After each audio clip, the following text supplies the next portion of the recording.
अंग कांपने लगे। उनका वर्ण धीरे धीरे गहरा होने लगा, पीला से सुनहरा, सुनहरे से लाल, लाल से गहरा और गहरे से श्याम। वह श्याम वर्ण जो आकाश से भी गहरा था, वो श्याम जो अनंत ब्रह्मांड से भी गहन था। उनके बाल खुल गए और वो खुले बाल इतने विशाल हो गए कि पूरे कैलाश को ढकने लगे। उनकी भुजाएं बढ़ी, उनके नेत्र रक्त वर्ण हो गए, उनकी जीभ बाहर निकली और उनके गले में एक माला, नरमुंडों की माला। शिव ने जब ये रूप देखा तो उन्होंने आंखें बंद कर ली।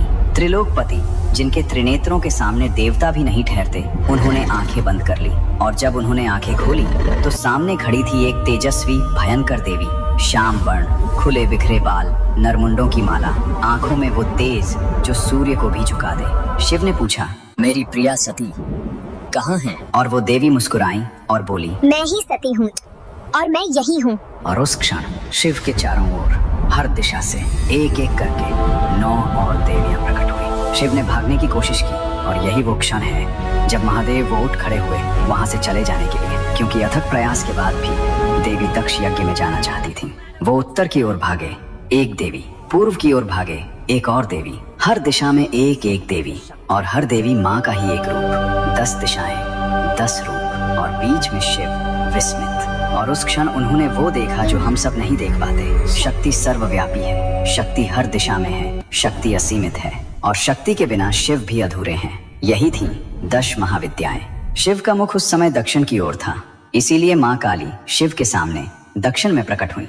और क्योंकि वो दक्षिण में प्रकट हुई इसीलिए उनका एक विशेष नाम है दक्षिणा काली। माँ तारा शिव के ऊपर आकाश से प्रकट हुई, माँ छिन्नमस्ता शिव की दाईं ओर, माँ भुवनेश्वरी शिव की बाईं ओर, माँ बगलामुखी शिव के पीछे और शेष 5 अन्य दिशाओं में, माँ धूमावती आग्नेय कोण में, माँ त्रिपुर सुंदरी नैऋत्य कोण में, माँ मातंगी वायव्य कोण में और माँ कमला ईशान कोण में। 10 दिशाएं, 10 महाविद्याएं और बीच में शिव।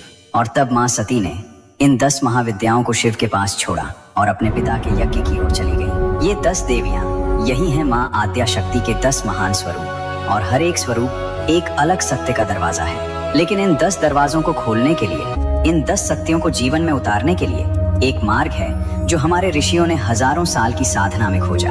उस मार्ग को हम आगे जानेंगे। पहले इन 10 देवियों से मिलते हैं। काल से परे, भय को जीतने वाली पहली महाविद्या है माँ काली और उनका नाम सुनते ही बहुत से लोगों के मन में एक भय आता है, क्योंकि हमें बचपन से एक ऐसी छवि दी गई है जो डराती है। लेकिन आज मैं आपसे वो बात कहूंगा जो शायद आपने कभी नहीं सुनी।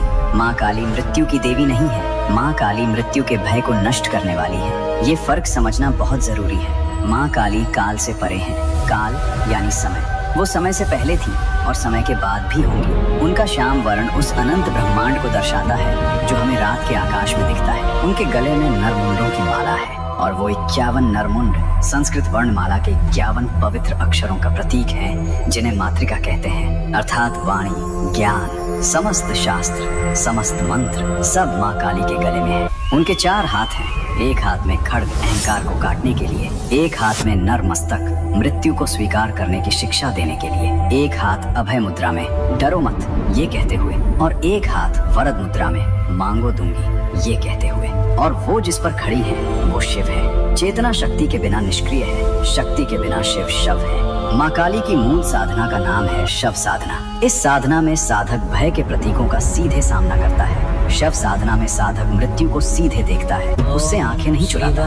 वो उन प्रतीकों के साथ बैठता है जो हमें भयभीत करते हैं और उन प्रतीकों को देखते हुए अपने भीतर उठने वाले हर भय को महसूस करता है, एक एक करके, बिना भागे, बिना दबाए। इस साधना का सबसे गहरा सत्य ये है, भय का सबसे बड़ा हथियार अंधकार है, अज्ञान है। जब हम उसे नहीं देखते तब वो बड़ा होता जाता है और जब हम सीधे देखते हैं तो वो सिकुड़ता जाता है। शव साधना के माध्यम से साधक के भीतर देह की अनित्यता का बोध जागता है कि ये शरीर एक दिन जाएगा, ये सत्य है और इसे स्वीकार करने में जो साहस है वही असली मुक्ति है।